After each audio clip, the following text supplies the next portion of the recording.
Hello warriors, I hope you're all doing great. This is your friend Rahul Agarwal and I'm here before you to discuss something important for all my CMA Inter and CA Inter students.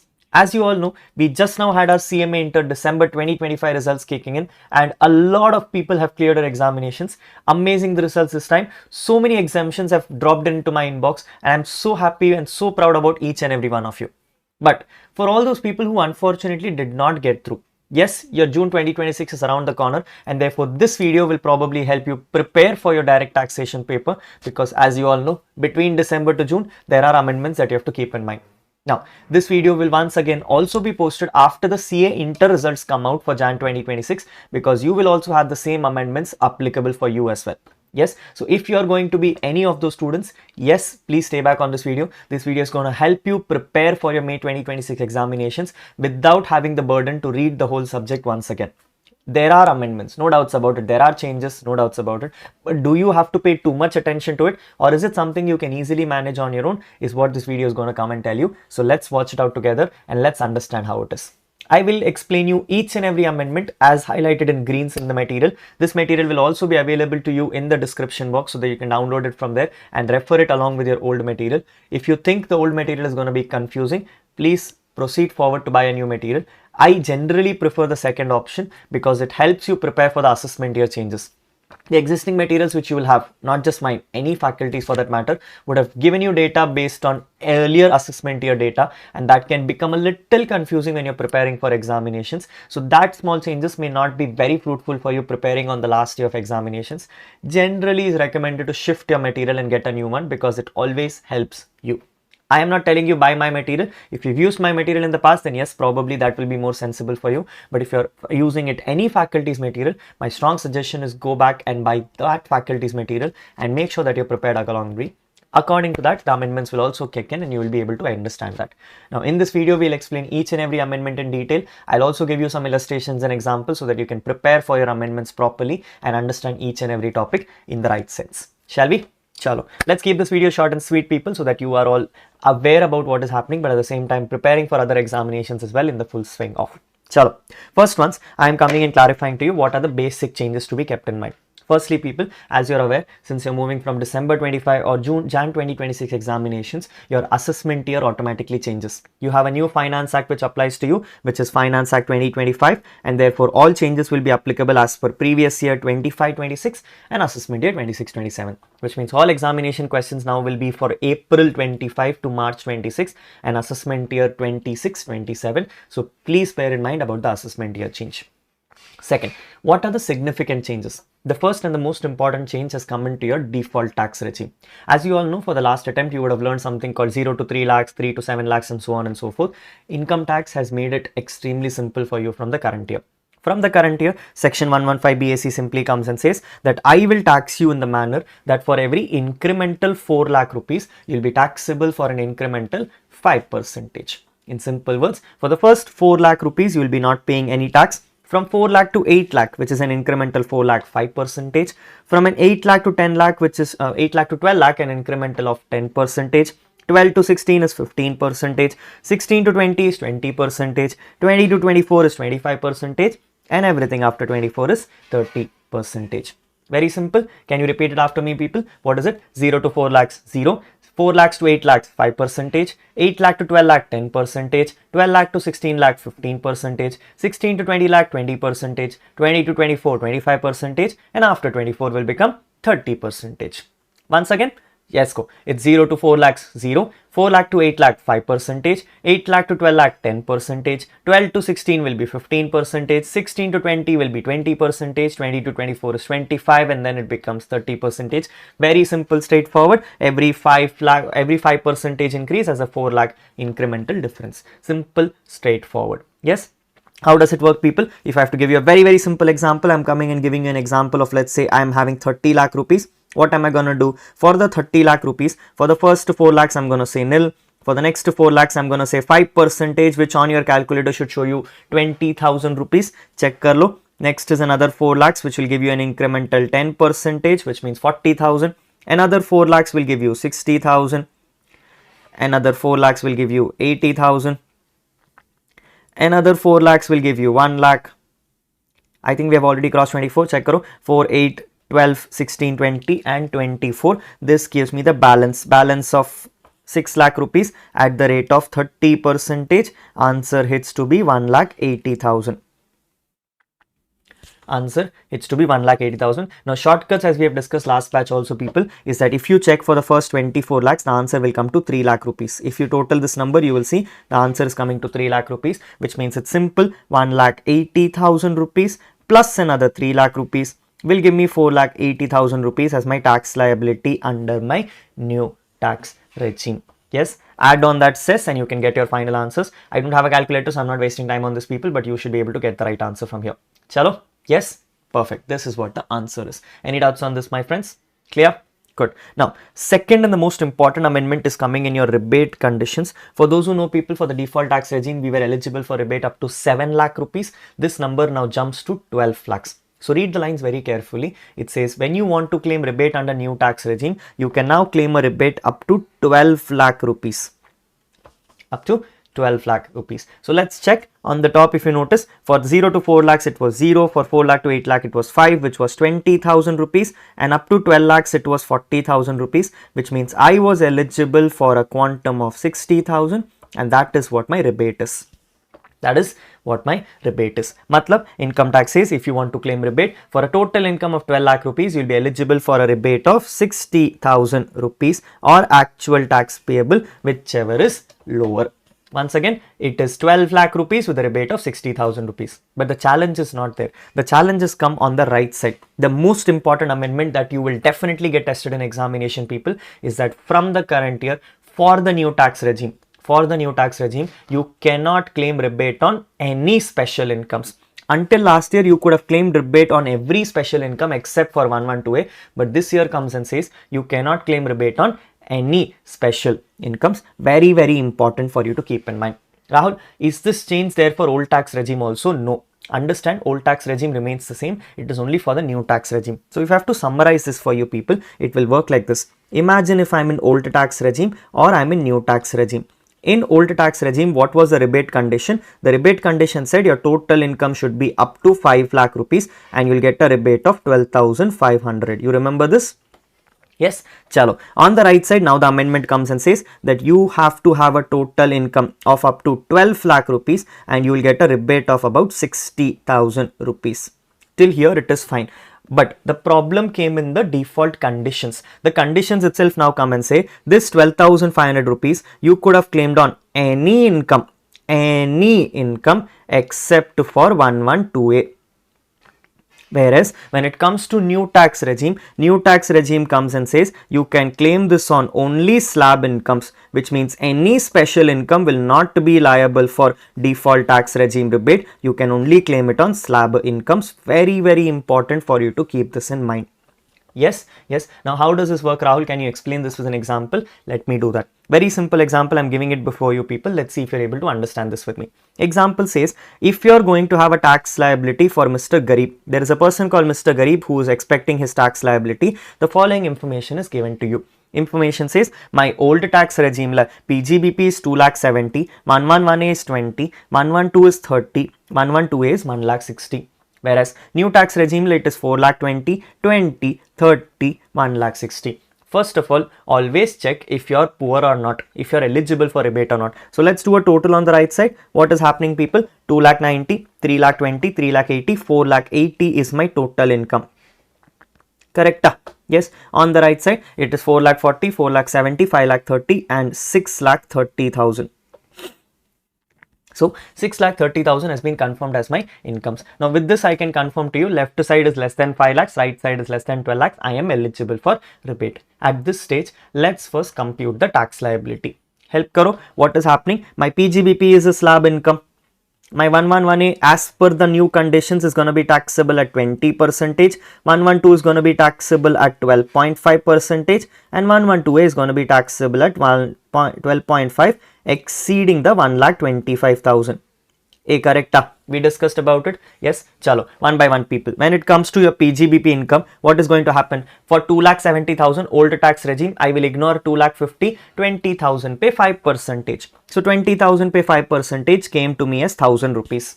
People don't trust the book, try it on your calculator. You are attempting examinations, you should be able to try it on your calculator, so give it a shot, give it a shot. Yes, so PGBP has come to 1000 rupees because 2,50,000 tak no tax, 20,000 pay 5%. Next, 20,000 pay 20%, what is the number going to hit? 20,000 pay 20% is going to hit 4,000 rupees. Correct? Yes. Next, 30,000 pay 12.5% is going to hit 3,750. Check on the calculator, people. 3,750 is what you should get. Final one, if you have 1,60,000 pay, what will you do? Again, another 12.5%. So you took 12.5%, but after ignoring the 1,25,000. So for the first 1,25,000, you said no tax, and then you said 12.5%, which means answer should hit 4,375. 4,375. Check kar lo, people. Yes, so PGBP has come to 1000, your 111A has come to 4,000, 112 is 3,750 and 112A is 4,375, giving me a tax liability of 13,125. Yes, so my old tax regime tax liability has come to 13,125. At this stage, what will you do? Notice, what did I say? Old tax regime says you can claim rebate on any income except 112A. So let's check which incomes can I claim rebate on. Can I claim rebate on PGBP? Yes. Can I claim rebate on 111A? Yes. Can I claim rebate on 112? Yes. Can I claim rebate on 112A? No. Can't claim rebate on 112A, which means ignoring this, what are the balance incomes? Check the balance income. 4 plus 1 is 5,000. 5,000 plus 3 is 8,750, which means I can only claim rebate of 12,500 or 8,750, whichever is lower. By that logic, I said I can only claim rebate of 8,750, which is why my tax liability is 4,375, which is nothing but the 112A tax. Correct? Yes, with this 4,375, I will add my cess of 4% and my answer tax liability came to 4,550. 4,550, this is what the answer is when you talk to no old tax regime. Let's try my new tax regime, my friends. What is the new tax regime saying? I have to take a tax regime. So it is here 4,20,000. New tax regime rules are what, people? It is for the first 4 lakh no tax, for the balance 20,000 5%. So for the balance 20,000, when I did 5%, my answer hit 2,000 rupees, same as previous. Then it came to 4,000 rupees for the same numbers of LTCG, STCG and 112A, giving me a tax liability of 13,125. Now, with my tax liability of 13,125 under new tax regime, I will ask the same question. Which incomes can I claim rebate on? I told you, you can only claim rebate on slab incomes. Yes, matlab, what am I going to do? I'm going to say in this incomes, 1,000 is my PGBP. Can I claim rebate on this? Definitely yes. Can I claim rebate on 111A? No. Can I claim rebate on 112? No. Can I claim rebate on 112A? 100% not, which means now I can only claim a rebate of 1,000 rupees. With my rebate only of 1,000 rupees, my tax liability has now come to 12,125 and therefore my cess included number is 12,610. Yes or no? Yes. By this logic, people, now if you check for old tax regime and new tax regime, I will say despite the fact that new tax regime rates have been better, because of rebate conditions, you may end up in the old tax regime because old tax regime will give you a lower tax liability. Correct? Yes, that is what the new amendment is. So be very, very cautious about this amendment. I do expect this at least as an MCQ question for your examinations. Please expect this as a question. Rebate not being eligible on new tax regime for special incomes is a very, very important condition to be kept in mind. Notice it is still eligible for all the normal incomes. Special income alone is having a problem in new tax regime. Clear? Yes? Chalo. Next, people, is that automatic amendment in marginal rebate. For those who know, marginal rebate comes when you had an income exceeding 7 lakhs. Now, because the income itself has become 12 lakhs, marginal rebate says if your number is going to be little more than 12 lakhs, you will get a marginal rebate. What does marginal rebate look like? See, if my total income is going to be 12,15,000, what will I do? I will compute my tax as per new tax regime. Help karo. For the first 4 lakhs is going to be 0%, therefore nil. Then for the next 4 lakhs, it's going to be 20,000 rupees. For the next 4 lakhs, it's going to be 40,000 rupees. And that leaves me with after 12 lakh, 15,000 at the rate of 15%, which came to 2,250. Giving me a total tax liability of 62,250. Now, if you notice, had my income only been 12 lakh rupees, if my income had only been 12 lakh rupees, I would have claimed full rebate, my tax would have been 0. which means for earning 12,15,000 rupees, you're expecting me to pay tax of 62,250. Does it seem fair? No. Income tax says because in this case for earning an extra 15,000 you're asking me to pay 60 to 250, you might as well surrender the 15,000, which means I will propose that I will only pay tax of 15,000 rupees, but by adding a cess of 600 my tax liability comes to 15,600. Yes or no? This is a concept you've learned for marginal rebate people. You've learned it for your cases of 7 lakh rupees. The answer now changes to 12 lakh rupees. That is the only difference. Which means for an examination, if you want to check for marginal rebate, probably the nearest number you can check for is up to 12 lakh 60,000. Why Rahul 12 lakh 60,000? Because up to 60,000 you can claim rebate. So up to 12 lakh 60,000 you will be ready to surrender your income. So up to 12 lakh 60,000 please ensure that you claim a marginal rebate. And how is marginal rebate? Very simple. Whatever is your extra income, that is the number which you are going to surrender as marginal rebate. So extra income here is 60,000 rupees. So I'll be happy to surrender 60,000 rupees as marginal rebate with the cess. Yes or no? Similarly people, if you notice it was 15,000 here. So I was ready to surrender 15,000 rupees plus cess. If I give you another example where I say 12 lakh 30,000 rupees, you'll simply say surrender 30,000 rupees, add a cess on this. So I'm going to take 30,000 rupees and I'm going to add a cess. Cess is going to be 1,200, which means I'm going to pay tax of 31,200. That is how marginal rebate works. Very simple, straightforward logic. Correct? Yes or no? Chalo, very good. This is your first and the most important amendment. If you know this amendment properly, you're fairly okay with everything else because not much amendments in other topics. But the most important amendment is your tax rate computation. So please expect a question on this. Clear? Chalo. Other amendments, people, small changes. One is when it comes to domestic company. This is a consistent change which happens. For those who know people in domestic company, your previous year turnover is checked for. Yes, generally we take 2 years before turnover for you to check for a 25%. So automatically now that you're moving to the next assessment year, the previous year also changes. In your book, this would have been previous year 22-23. Now it is 23-24. Very simple. So what are you doing? You're simply telling that if I am writing exam for PY 25-26, I'm going to ignore PY 25-26.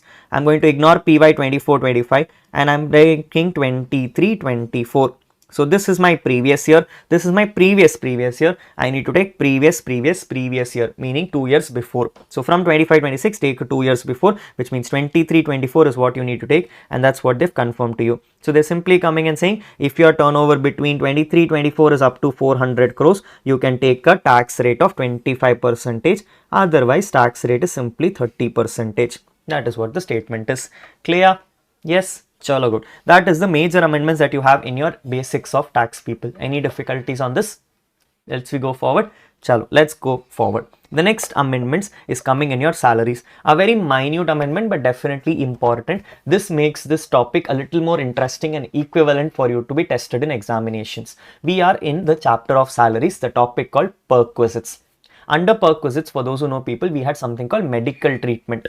And under medical treatment, you had two options. Option number 1 said if you want a medical treatment in India, or option number 2 said if you want a medical treatment outside India. Can you help me remember the topics? It was saying that if you have a medical treatment in India, then they will say 4 reasons I will make it exempt for you. 1. You are getting this treatment in employer's own hospital. 2. You are going to get a treatment in government hospital. 3. If it is going to be a treatment for any approved diseases. And 4. If it is going to be any kind of treatment for COVID-19. 4 amendments, 4 rules, people. One is employer's hospital, government hospital, COVID-19 and any approved diseases. For these 4 reasons, if you're getting a treatment in India, then it was fully exempted. Other than that, every treatment was being taxed if it was Indian treatments. Correct, not correct? Next came your foreign treatments. Now foreign treatments had a problem. For those who know people in foreign treatments, used to come and say whatever expenses you will incur there, which means the treatment expenses and stay expenses were exempted if RBI permits it to you. But whatever travel you do from India, that had a problem. The problem was that they used to come and say that if you're going to travel from India, then I will only exempt the travel expenses if your total GTI of the employee is within 2 lakh rupees. Total GTI. Check your books, people. You'll find it. The total GTI was within 2 lakh rupees. Now, obviously, 2 lakh rupees in today's generation, 2026, if you say that someone should have a total income itself of 2 lakh rupees, seems extremely unfair. That too for a person who's going outside India for getting treatment and all. Did not make sense. And therefore, income tax decided this year we'll change the rules. The rule became 8 lakh rupees. So that's the amendment for your current attempt, people. The amendment comes and says, If you are going to have a medical treatment outside India and you're going to travel from India, then your expenses of travel from India will be treated as exempt if your total GTI of the employee is less than or equal to 8 lakh rupees. It's not 2 anymore, it is 8 lakh rupees. That is what the amendment is. Clear with the amendment? Be very careful on this amendment of. Yes. Chalo. Next amendment is on the specified employees. For those who know people, we have a topic called as specified employees. Specified employees used to come and say that if you are an employee who is a little richer from income tax perspective, then in that case, these 4 perquisites which were given to you were treated taxable based on the conditions given. In simple words, they were basically coming and clarifying that if you're not going to be a rich employee, you're not going to be an employee who's categorized as a rich person, then in that case, these 4 were treated as exempt even if it was supposed to be taxable. Yes, that is what the amendment was. So what was the rules are? They said that if you're going to be any of these employees who are going to get motor car, education facility, not the allowance, the facility, any kind of transportation facilities, and any kind of servant gas, electricity and water supplies. In these kind of cases, they used to come and say, I will only tax it for people who are considered as specified employees, meaning you had to be specified for you to tax these items. If you're not specified, you are exempted for this. Now, the problem in the specified was that income tax used to come and say specified matlab director, big shot, no problem, big person, therefore definitely should be taxed, no doubts about it. Yes, then it was an employee who was holding 20% voting power in the company. Definitely looks like an owner of the company, therefore taxing him made sense. Problem come on the bottom. Problem said that last time Variko, if you notice your books, it would say employee whose income from salary exceeds 50,000 rupees. So there was a rule which used to come and say that this number should be 50,000 rupees per annum. Imagine telling an employee that, sir, if your salary is more than 50,000 rupees per annum, you will be taxable for these items. An employee with a salary of 50,000 rupees is like 3,000 rupees for a month. 3,000 rupees you're expecting that employee to have for him to be exempted for servant charges and all. Did not make sense at all. The number was very age old, very old, did not make sense and was redundant in today's regime. To make sure that things become aligned better, this time income tax comes and says the number is now 4 lakh rupees.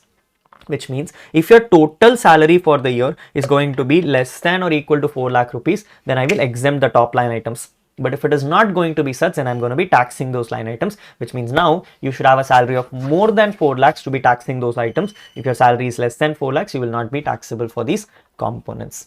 Clear, not clear? Yes, but again, even though I'm reading this amendment, I want you to understand this very carefully. When it comes to these 4 cases, income tax went a little crazy. You already have it in your book itself, but I'm explaining this once again. When it comes to the 4 components we spoke about, the 4 perquisites we spoke about, income tax comes and says, first you have to explain to me, how are you receiving this benefits? How are you receiving this benefits? 1, you are telling, sir, employee is paying for the benefit and employer is reimbursing. What am I talking about? I'm saying what will happen is, let's say for example, for the education facility, for the motor car and all, first I will pay, employee will pay the money and then employer will give back a reimbursement. If that is the scenario which is coming up, then income tax said, don't care, everything is taxable. Everything is taxable. You can't get any exemptions. You call yourself specified, you call yourself non-specified, I don't care, you are always taxable. The change was that income tax used to come and say employer should directly provide this. Employer should directly provide this. So if the question used to come and say that the employer is directly providing it, then I would come and ask the question, tell me, is this employee a specified employee or is this employee a non-specified employee? Correct? If you come and say that you were a specified employee, then I was saying it was taxable. But if you were saying it was non-specified employee, then I was saying it was exempt. Yes, now this rule did not change even in the current regime, which means even now people, despite the fact that they've made it 4 lakh rupees, please note that carefully that this is only applicable if the employer directly provides, which means if the employee is going to pay for the money and get the reimbursement back, even if it is within 4 lakh rupees, you are taxable for these 4 components. Very, very important, a very small minute adjustment which gets tested in examinations. Students get extremely cautious about this. They see the question and they come and say, Rahul, looks like salary is less than 4 lakhs, let's make it exempt. No. You cannot exempt it unless you are aware about the fact that you have to first get it from the employee directly. This benefit itself should have been given by the employee directly and should have not been paid by you. So very, very important, people. This adjustment is what you have to keep in mind extremely carefully. Read the lines carefully. It says the above exemption for non-specified employees is only available in case the services are facilitated by the employer. What do you mean by facilitated? He should have directly given it to you. In case the services are availed by employee and reimbursed by the employer. If the services are going to be availed by employee and reimbursed by the employer, then this is a red flag. Then in this case, the sum reimbursed will be treated as a perquisite whether or not he is a specified employee, which means I should not get a reimbursement. If I'm getting a reimbursement, I don't even look at these conditions. It is always taxable. It is always taxable. Clear enough with me? Be very, very careful on this amendment of. Clear? Yes, so current year amendment, people, basically comes and says 4 lakh rupees is the amendment for you to keep in mind. Very simple, straightforward. Chalo. Let's move on forward. The next amendments which you have, people, is amendment coming in chapter 6, which is your PGBP topic. Now, there is no significant amendment which is there, but there is a small amendment when it comes to the definition of MSME. For those who know, people, we have a provision in income tax section 43B, and 43B basically comes and says that if you are going to be getting any payment done to micro and small enterprise, then you need to make sure that the payment is happening to them within 45 days in case of written agreement or 15 days in case of oral agreement. You remember the provision? Yes. Now, the current year basically has a small change on how the limits are. So now they have defined what is micro and small enterprises or the limits, and the limits is given on the screen. The limits basically say what you need to do is you need to first call yourself whether you are a micro or a small enterprise, and I will check for your investment in plant and machinery, which means I'm checking for your asset worth. At the same time, also checking for your turnover worth. So income tax now comes and says, MSME, sorry, not income tax, MSME Act comes and says, if you're a micro enterprise, then your investment should be within 2.5 crores of plant and machinery and within 10 crores of turnover. What? Within 2.5 crores of plant and machinery and within 10 crores of turnover. If you're going to be a small enterprise, number is simply 10x.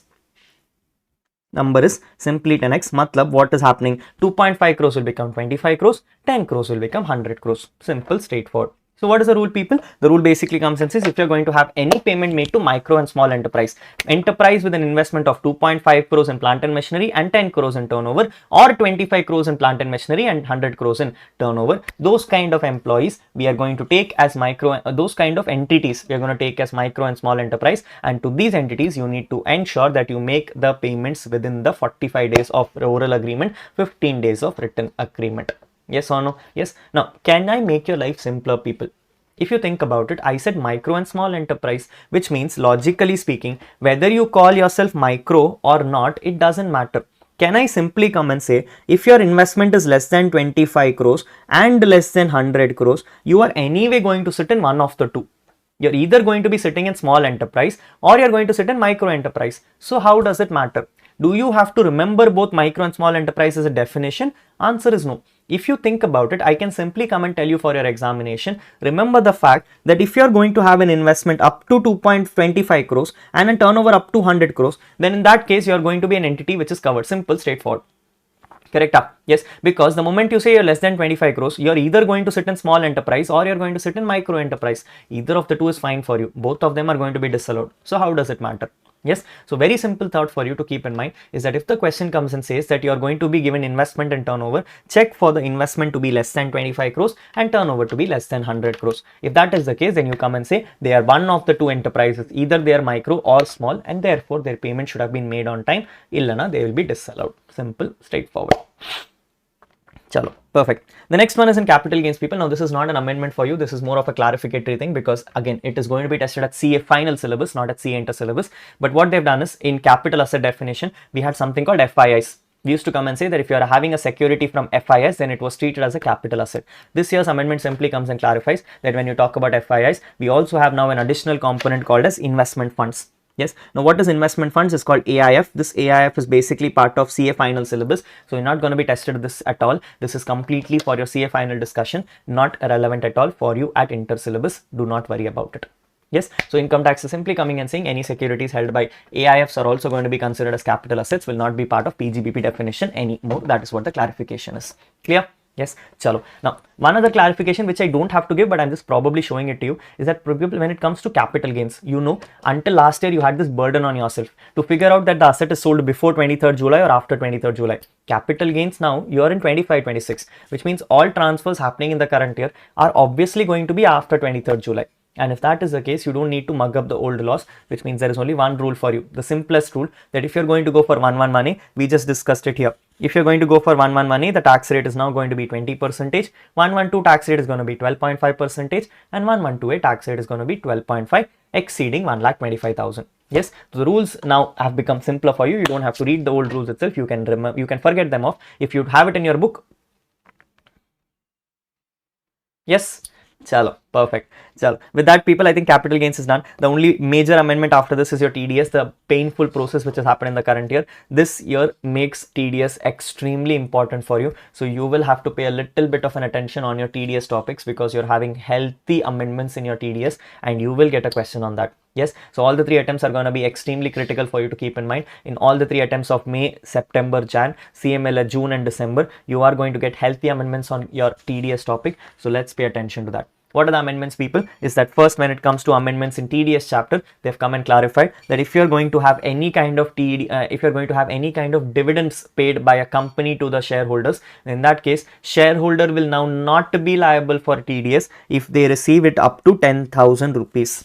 Yes, earlier it was 5,000, now it is 10,000 rupees. So they're saying dividends led, the threshold limit has been jumped to 10,000 rupees for both mutual funds and for shares, no matter what it is. So simple, straightforward amendment. What is amendment, people? You should not get dividend more than 10,000 rupees in order to be liable for TDS. If you're going to get a dividend more than 10,000 rupees, you're going to be liable for TDS in either shares or in either mutual funds. Yes, good. Amendment number 2. Amendment number 2 is that when you went to section 193 used to come and say that if you are having any interest of securities, then there was no threshold limit defined. Individual securities had threshold limits. Now they have confirmed that for each security, the threshold limit is 10,000 rupees. For each threshold limit, it is now 10,000 rupees. So now you will not deduct TDS under 193 if the threshold does not cross 10,000 rupees per annum.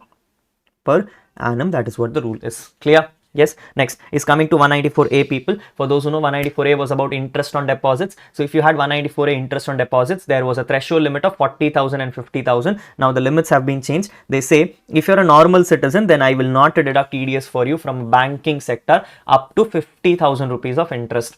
If you're a senior citizen, number is 1 lakh rupees.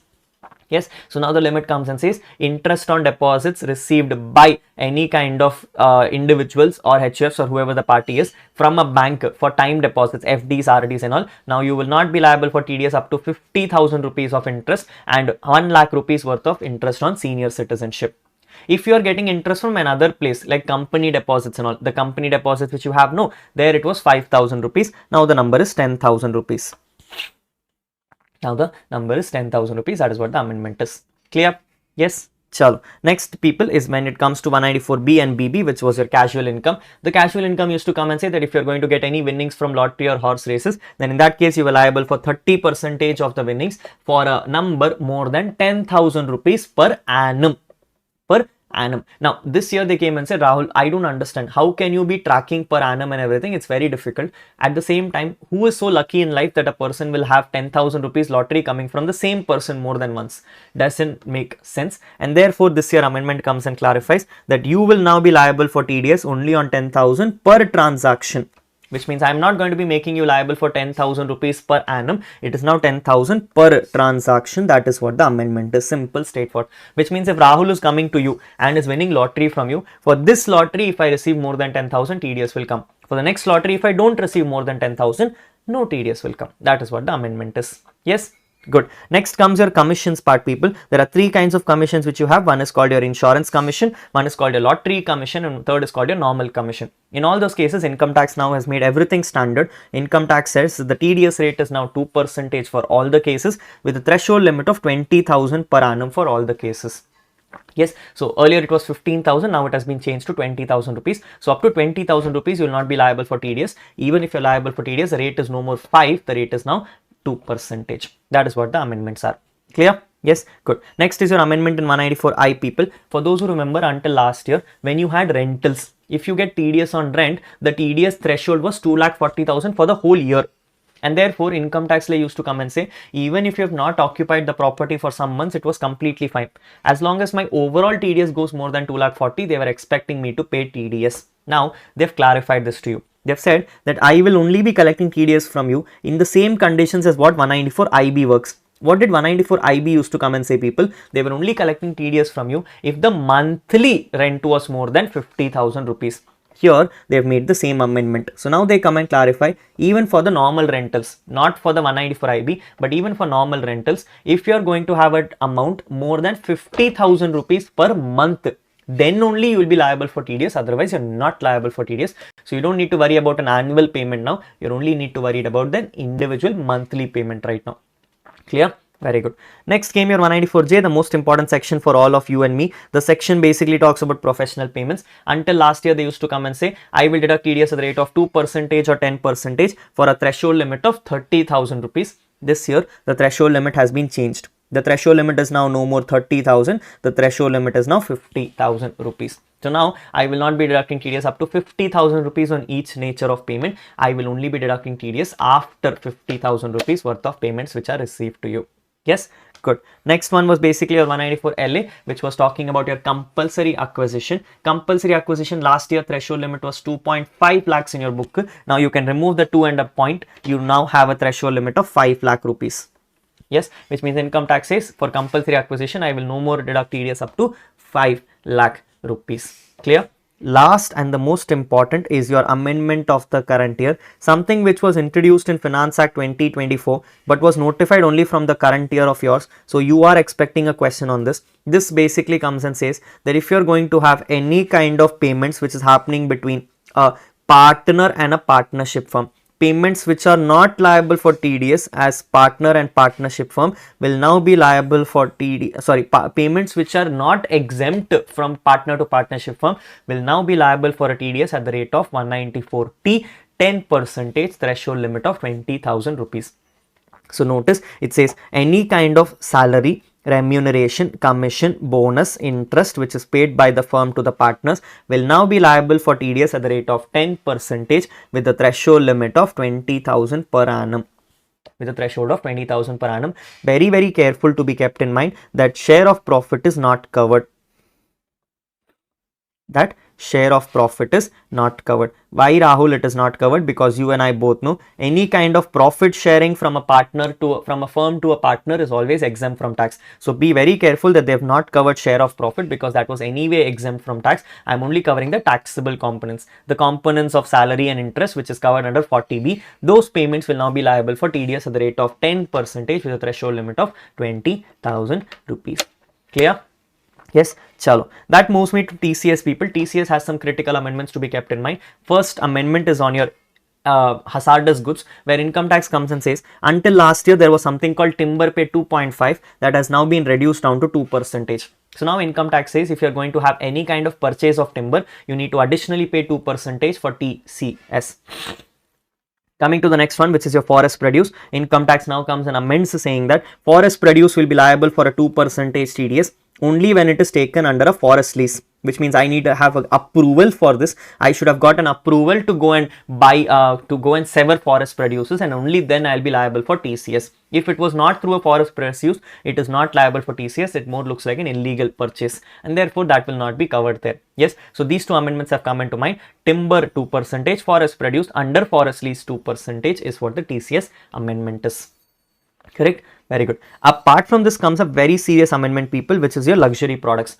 Until last year, you will know that TCS used to come and say that if I purchase a motor vehicle, then motor vehicle alone was liable for a TCS at the rate of 2% for a value exceeding 10 lakh rupees. Now, income tax says I am also notifying other luxurious products. So now they have notified some more luxurious products where they have come and told, my dear rich people, If you are going to buy such luxurious products, then I need TCS on that also. No more motor vehicles alone. I will need TCS on that also. Those are the items given to you. Notice items say wristwatch. So income tax says if you are going to take a wristwatch of a value exceeding 10 lakh rupees, which means one watch you should have purchased for more than 10 lakh rupees. One watch you should have purchased for more than 10 lakh rupees. You need to pay additional TCS at the rate of 1%.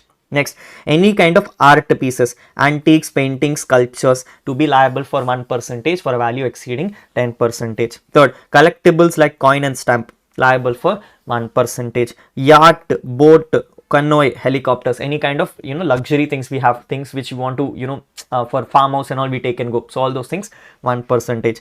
Pair of sunglasses, one sunglass you're going to buy for 10 lakh rupees liable for 1%. Going to buy handbags and purses like Zara, all those Chanel and all those stuff you're going to buy for more than 10 lakh rupees, 1%. Pair of shoes, if you're going to buy shoes, Nike, Prada and all those things you're going to buy for Prada I think is not a shoe brand, but okay, whatever. The shoes you're going to buy for more than 10 lakh rupees, you're going to liable for 1%. Sportswear and equipments, if you're interested into golf kits, ski wears and all those things for more than 10 lakh rupees. If you're going to have any home theater system, buying yourself a home theater system for a price of more than 10 lakh rupees, liable for 1%. And finally, horse for race clubs and polos. If you're going to buy horses for the purpose of your luxury events like race clubs and polos, then in that case those horses payments is also going to be liable for 1%. Basically a move to make sure that all my rich people who are spending way too much money on single products now need to pay more than 1% TCS. Yes, chalo. The next thing is the more important one, people, which is your overseas transaction. Do expect this question as a part of your question number 2B. This is going to be your LRS payments. For those who remember, people, when it comes to overseas transaction, until last year they used to come and say that up to 7 lakh rupees you are not liable for TCS. Now the limit has been enhanced. The limit now comes and says up to 10 lakh rupees you will not be liable for TCS. After 10 lakh rupees you will be liable for TCS. So income tax now comes and says up to 10 lakh rupees no liability of TCS. After 10 lakh rupees you will become liable for TCS at the rate of 5% for your medical and educational purposes, at the rate of 20% on all other payments. Similarly, for overseas transaction until last year, up to 7 lakhs we were liable for 5%. After 7 lakhs it was 20%. Now they're saying up to 10 lakhs it is 5%. After 10 lakhs it is 20%. That is what they come and clarify to you. But here's the most important amendment. Until last year, your book will come and clarify to you that if you have paid for education purposes outside India by taking an educational loan, if you take an educational loan for the purpose of making a foreign payment of education, then they still had a TCS of 0.5%. This year, they have come and clarified that if you are going to take any education loan for it, then you already don't have money to pay for the education. Idla, if I'm asking you to pay extra TCS, it sounds extremely unfair from my side, and therefore income tax says if you are going to take any educational loan for the purpose of pursuing education, then this is not going to be liable for TCS. You can ignore this off. You can ignore this off. We will completely exempt you from making liability of TCS. That is what the amendment is. Yes. So help me out, people. What is the amendment? If I'm going for overseas transaction, what will we do? For the first 10 lakhs, I'll charge 5%. After 10 lakhs, I'll charge 20%. Other than overseas transaction, if I'm going to go for any kind of foreign payments, for the first 10 lakhs, no TCS. For any educational loan, no TCS. Other than educational loan, normal education, 5%. Medical association 5%, any other payment will be 20%, and that is what the LRS payment looks like. Clear? Yes, just to clarify this a little better, let me give you a small example. Let's see if you understand the example. Example is if I come and say there is a person who's going to start making LRS payments. The LRS payments are like this. On 1st, let's say April 2025, he has made a payment of, let's say, gift to his sister. He has made a payment of gift to his sister of rupees 5 lakhs. Yes. Next, I'm going to say on 1st June 2025, he's decided to go for a Bombay, not Bombay, Bombay will be, let's say Bangkok trip. I want to go for luxury. Yes, he plans to go for a Bangkok trip of, let's say, rupees 8 lakhs. Then I'm coming and saying on 1st August 25, this person has made education payment.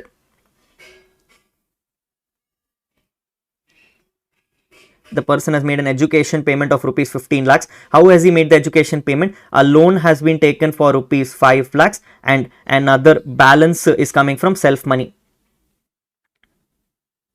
Balance is coming from self money of rupees 10 lakhs. Then I'm coming and saying on 10th September 2025, he has made a payment, another gift to his sister. He's made another gift payment to his sister of rupees 7 lakhs. And finally, on 11th January 2026, he has made a payment for medical expenses of rupees 5 lakhs. If this is the background, people, you need to tell me how TCS will happen. Pause the video, try to solve it yourself, see if you get the answer. Then I will give you my solution. Yes, chalo. Step number one, always split your payments into normal payments and overseas payment. If you notice, overseas works differently and normal works differently. So I'm going to split my payments into normal and overseas first. Gift to sister is going to be triggered as a normal payment. Bangkok trip is an overseas payment. Education payment is normal payment. Gift to sister is normal payment. Medical expenses is normal payment. Step number one. Step number two, I will come and say, how do I take each item? Let's first tackle the overseas payment. In the overseas payment, help me out people, what does it say? For the 10 lakh rupees, I'll be liable for 5%. After that, it is 20%. Now, Rahul itself has made a payment only of 8 lakh rupees. In this case, I will say this full 8 lakh rupees is going to be liable for 5% answer. Clear? Yes. Now coming to the normal payments. In the normal payments, I will go stepwise, and in that stepwise, I will start eliminating items up to 10 lakh rupees. So for the first 5 lakh, I will eliminate this off and I will say sits within the 10 lakh rupees, therefore no TCS. Coming to education payment loan. Education payment loan, we just confirm people, this year's amendment comes and says no TCS. The moment you're sending money through a loan, it is not liable for TCS. Next, coming to the self payment, here is where the challenge starts. Notice, I have to exempt up to 10 lakhs. I have already exempted 5 lakh rupees here. The moment I exempted 5 lakh rupees here, from here, I will have to exempt only 5 lakh rupees. And therefore, I cannot take this full thing as exemption. So what will I do? I will now come and say, in this 5 lakh, 10 lakh rupees, I'm going to split them into two buckets. In this 5 lakh rupees, I'm going to split them into two buckets. One bucket is going to be another 5 lakh rupees. This 5 lakh rupees to cover my above limit will be liable for 0%. Yes, so 5 from the top, 5 from here becomes 10 lakhs. After this, my payments are now exceeding 10 lakh rupees. I can now start levying my normal TCS. Look, education is going to show 5%. So my payment is going to show 5% here. Payment is going to show 5% here. Clear enough? Yes, move forward. Now, when it comes to gift to sister, again, this payment has already crossed 10 lakhs. My 10 lakhs bucket is got over. One here and one here. This bucket is already gone and therefore I don't have any more bucket left. So therefore now every other payment will be asked for reasons. Reason is what? Medical, education, other reasons. Gift to sister becomes other reason. This becomes liable for 20%. Coming to the medical one is also after 10 lakh rupees and therefore this will be liable for 5% and this is what your answer statement will look like. This is what your answer statement will look like. Any difficulties on this part? Yes. Now just to make it another example, what if I change this to 18 lakhs? If I'm going to change this to 18 lakhs, then what am I going to do? I'm going to simply come and say, in my overseas payment, I am eligible to make payment up to 10 lakh rupees for 5%. So split that now. 10 lakh rupees will be liable for 5%. The balance 8 lakh rupees will be liable for 20%. That is what the statement will show. Simple, straightforward. Clear? Yes. So be very, very careful on this amendment, people. This amendment is going to be tested for a 4-mark in examination. Yes. Chalo. That leaves me with the last two people. One I'm taking you back is on chapter 6A. A very, very small amendment in your chapter 6A. Nothing important, but I'm just clarifying this to you. The small amendment in chapter 6A comes and says, if you're going to go for NPS scheme, there were two things. NPS scheme, they used to come and say, in NPS scheme, one, you can self-contribute for yourself, and second, employer can contribute on your behalf. Yes. Now, when it comes to self-contribution, income tax used to come and say, for the first 50,000, there'll be no restriction whatsoever. For the first 50,000, I can take the full deduction as it is. For the balance alone, I'll have to check for 10% or 20% ka condition. Now, this year's amendment comes and clarifies, when you're contributing for yourself, you don't just need to contribute for yourself, you can now also contribute for your minor and get an exemption. Yes, so current year amendment is simply come in clarifying, a person is eligible to now contribute for self as well as his minor child. So if you're going to contribute for a minor child, that also will be eligible for a deduction of 50,000 rupees. Accumulated deduction of 50,000 rupees can be claimed for yourself and your minor. That is what the amendment is. A very simple small amendment, people. If it comes also will not carry much weightage. You can easily figure it out. The moment you see self contribution, simply say 50,000 rupees can be claimed as deduction. Clear? Yes, very good. This leaves me with the last amendment for you. The last amendment is on your updated return. An expected question when it comes to your question number 4B. Yes, so question number 4B amendment for you. What does it say? If you remember in your provisions, people, you would have learned that there was something called an updated return concept. What did updated return come and say? Updated return used to come and say that if you are going to file a return, let's say for example, I am in assessment year 26-27. So for an assessment year 26-27, my previous year is going to be what? My previous year is going to be 31st March 2026. For this 31st March 2026, my due date of filing return was either 31st July or 31st October as per inter syllabus. Hey, correct idea. Yes. So now income tax is coming and saying 31st July, you are now eligible, or 31st August, you are now eligible. After this, if you did not file your return also, I still used to give you some time. There was a time until 31st December 2026 to file what we call as belated return. Correct? Yes. So which means you still had some time. I did not have a problem with you. You were still eligible to file your return. But then what happened is, imagine if you were not able to file a return even now, and there are some underreporting of income. You know that you have made a mistake in the return filing, because of which you should have paid more tax. Income tax used to give you an option called as updated return. Updated return come and says that after 31st December 2026, you are eligible for another 2 years from the end of the financial year. Which means, first I will take a financial year end, which is 31st March 27. From this 31st March 27, I was eligible to file an updated return for another 2 years, which means 31st March 28 and 31st March 29. This was what my conditions were. Any doubts on this part? Yes. So this complete period was called as my updated return period. This period is when you could have filed your updated return. Now the problem which used to happen, people, is that if you're filing updated return in this period, you had to pay some additional taxes. How much additional taxes you used to pay? If you're filing an updated return between the period 31st December 26 to 31st March 28, then you were liable to pay an additional 25%. You were liable to pay an additional 25%. If you are filing it anywhere between 31st March 28 to 31st March 29, you are liable to pay an additional 50%. This is what you have learned. This is what you remember. Correcta, Ilya? Yes or no? What was the rule, people? Updated return. After the end of the assessment year, you could file it up to 2 more years for you to get an updated return, where you can pay more taxes to government by adding an extra 25% or adding an extra 50%.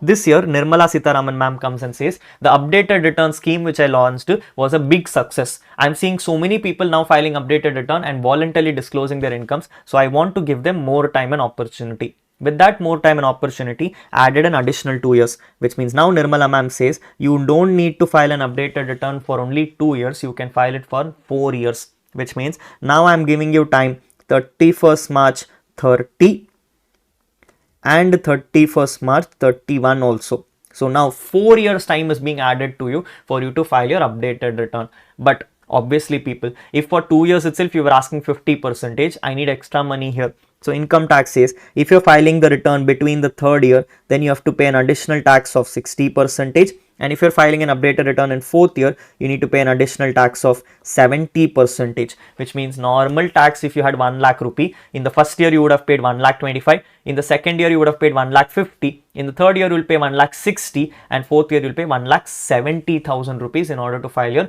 updated return. That is the amendment for you. So the amendment now is that now you can file updated return for an additional period of 2 years. Yes, so basically now it is no more 2 years from the end of the assessment year, it is 4 years from the end of the assessment year. That is what the provision says. Shall we read? Read. It says where the updated return for filing revised return or where the due date for filing the revised return or updated return has been lapsed, then the person may at his option file something called as an updated return for a period of 48 months from the end of the relevant assessment year, which means 4 years I can file my updated return. If you are going to file an updated return in the first year, then it is 25%. Second year it is 50 percentage, third year now says 60 percentage, and fourth year now says 70 percentage you have to pay additional tax. Yes, if you're ready to pay that much, then yes, you can file an updated return. Now, during filing of updated return, there is one thing which has been clarified to you. If you know, people, we have discussed about it in class, that when you file an updated return, there is a condition that you can only file an updated return when you are voluntarily ready to do it. Which means tomorrow, imagine if you get a notice of assessment, if you get a scrutiny picked up, if you're picked up for penalties and all those things, I will not let you file an updated return.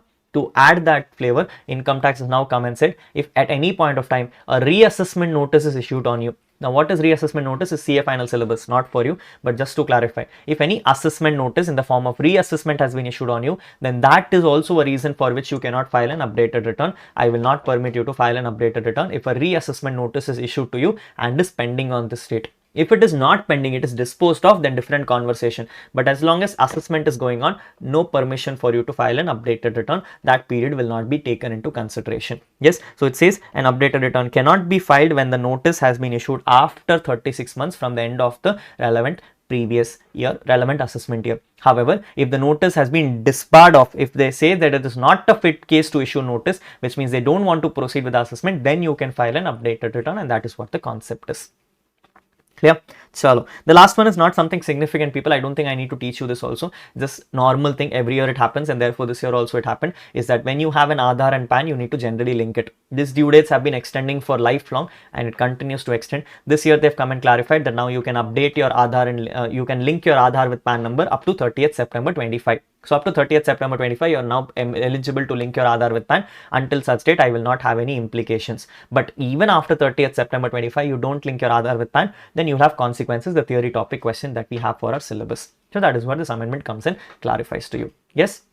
Good. This is all the amendments that you have for your syllabus, people. 55 minutes done. 5 minutes. I'm going to quickly summarize the whole amendments for you. Can we do it together? Chalo, let's do it together. First amendment, people, that we come and clarified for your exam, it is assessment year 26-27. Second amendment is on your tax rates, where we discussed that if you're going under default tax regime, then you'll have a tax rate of exceeding 4 lakh rupees by 5%. So 0 to 4 lakhs is 0, 4 lakhs to 8 lakhs is 5%, 8 lakh to 12 lakh is 10%, 12 lakh to 16 lakh is 15%, 16 lakh to 20 lakh is 20%, 20 lakh to 24 lakh is 25%, after 24 lakh is 30%. Simple shortcut. For the first 24 lakhs, you will be liable for 3 lakh rupees. Then, if you are going to be a poor person under default tax regime, that will be because your total income is up to 12 lakh rupees. So, if your total income is up to 12 lakh rupees, you will be given a rebate of 60,000 rupees. But note, current year says you cannot claim any rebate on special incomes under new tax regime. In the new tax regime, you can only claim rebate on normal incomes. That is what the amendment is. Next, if you want to go for marginal rebate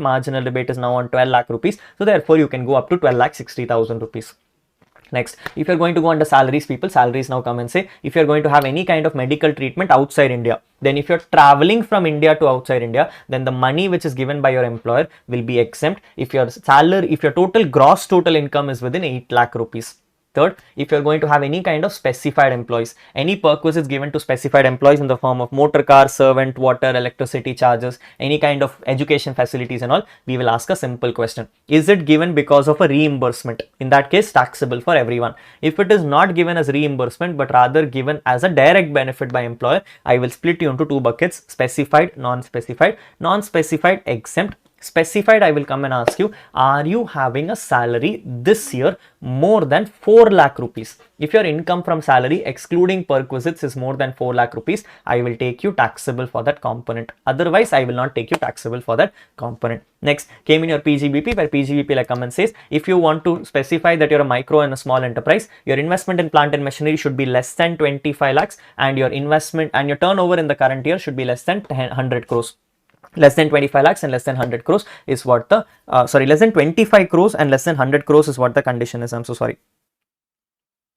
Less than 25 crores and less than 100 crores is what the condition is. If that is the case, then you should make sure that all the payments you're making to such enterprise should be within 45 days of oral written agreement and 15 days of oral agreement. Illana, this payment will be disallowed and allowed in the year of actual payments of capital gains. Less simple, you have to keep in mind that when it comes to 112, the rate is 12.5, 112A rate is 12.5, exceeding 1,25,000. 111A is going to be 20%. The rates have been simplified. No more 23rd July conditions and all. One rate standard for your examinations. Then comes your provision commissions of TDS, where TDS, like Aman says, dividends is going to be 10,000 rupees. Any kind of interest on securities is 10,000 rupees. I am not going to deduct TDS on 194A fixed deposits and RD. If you are having an interest less than 50,000 rupees, senior citizen 1 lakh rupee, company deposit 5,000 rupees. Winning slate is 10,000 rupees per transaction. All commissions will be 2% and threshold limit of 20,000 rupees. Your professional fees is going to be at the rate of professional fees limit is now exceeded to 50,000 rupees.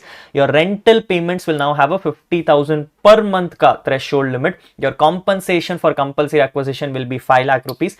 Amendment of current year comes and clarifies that if you are going to make any salary and interest payment to your partners from a partnership firm, you need to deduct TDS at the rate of 10% with a threshold limit of 20,000 rupees.